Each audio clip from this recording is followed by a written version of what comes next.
মূল কথা হলো যে আমি সিলেট বিএনপির নার্সিং করতেছি কিংবা নেতৃত্ব দিচ্ছি বা লুক আফটার করতেছি কিংবা আওয়ামী লীগ বিরোধী যে আন্দোলন সংগ্রামগুলো করা দরকার, আওয়ামী লীগের অরাজকতা, আওয়ামী লীগের শিষ্টাচার বর্জিত রাজনীতি, আওয়ামী লীগের দানবীয় রাজনীতি, এই রাজনীতির বিরুদ্ধে একটি শক্তিশালী প্রতিরোধ করে তুলতে আমি সক্ষম হয়েছি বলেই আওয়ামী লীগারদের কাছে আমি অত্যন্ত ঈর্ষাপরায়ণ এবং আওয়ামী লীগরা আমাকে টলারেট করতে পারে না। আমি আমার স্বামী প্রাণ বাঁচানোর স্বার্থে, রক্ষার স্বার্থে, ফিরে পাবার স্বার্থে সর্বোচ্চ ক্ষমতাধর ফ্যাসিস্ট সরকার শেখ হাসিনা। সম্মানিত দর্শক মণ্ডলী, আবারও নতুন একটি ভিডিও নিয়ে আপনাদের মাঝে হাজির হয়েছি, যেখানে দেখাবো নতুন করে আবারও আরেকটি ভিডিও। সেই বিএনপি নেতা ইলিয়াস আলী গুম হয়েছিল, তাকে নিয়ে ইতিমধ্যে চাঞ্চল্যকর কিছু তথ্য ফাঁস হয়েছে। এমনকি চাঞ্চল্যকর তথ্যটি দিয়েছেন ইতিমধ্যে সেই বিএনপি নেতা ইলিয়াস আলীর স্ত্রী।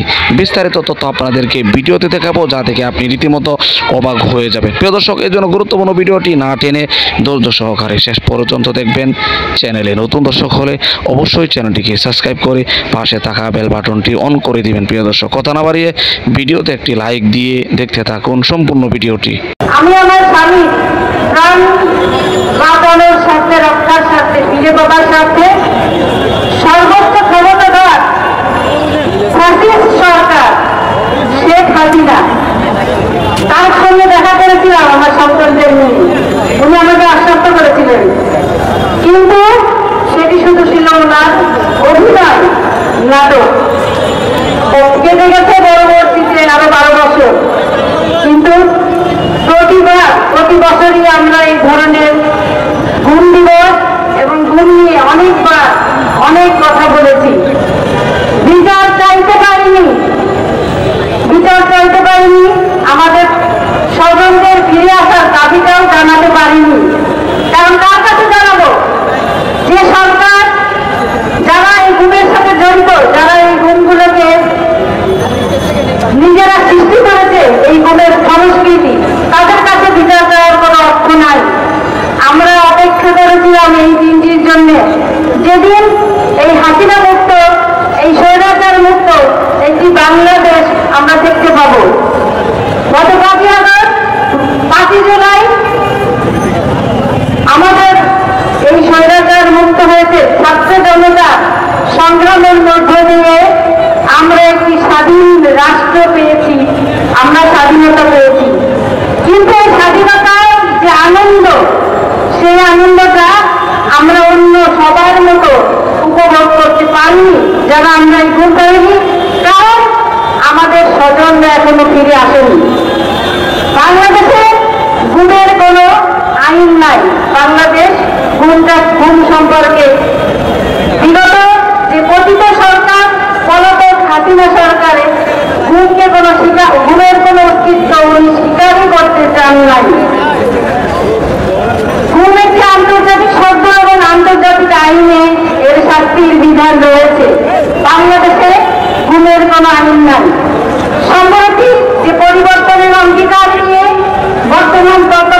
বর্তমান অন্তর্বর্তীকালীন সরকার গঠিত হয়েছে, সে সরকারের মাননীয় প্রধান উপদেষ্টা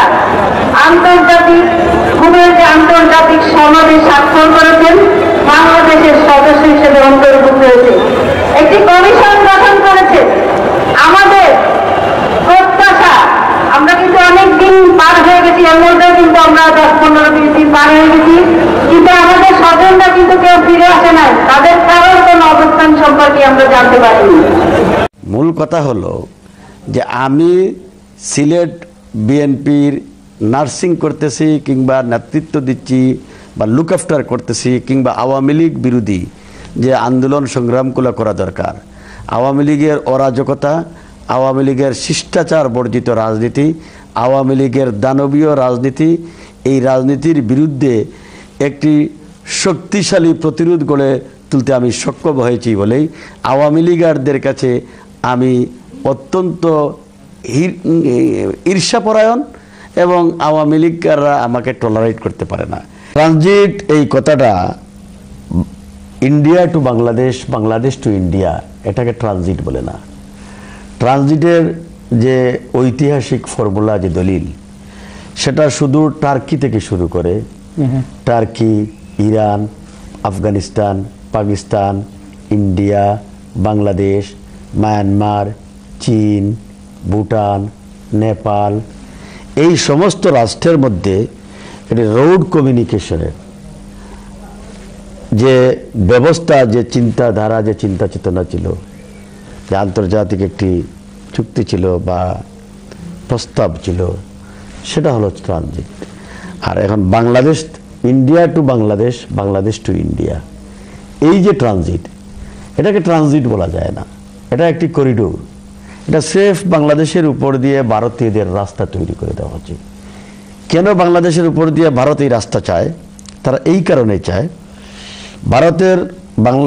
ভারতের যে এই যে 7টি রাজ্য, 7 সিস্টার, এটা হলো আসাম, ত্রিপুরা, মেঘালয়, অরুণাচল, মিজোরাম, নাগাল্যান্ড, এই যে 7টি অঙ্গরাজ্য, এই 7টি অঙ্গরাজ্য ভারত নামক রাষ্ট্র সৃষ্টির পর থেকেই তাদের স্বাধীনতার জন্য তারা লড়াই করে যাচ্ছে, সংগ্রাম করে যাচ্ছে, আন্দোলন করে যাচ্ছে।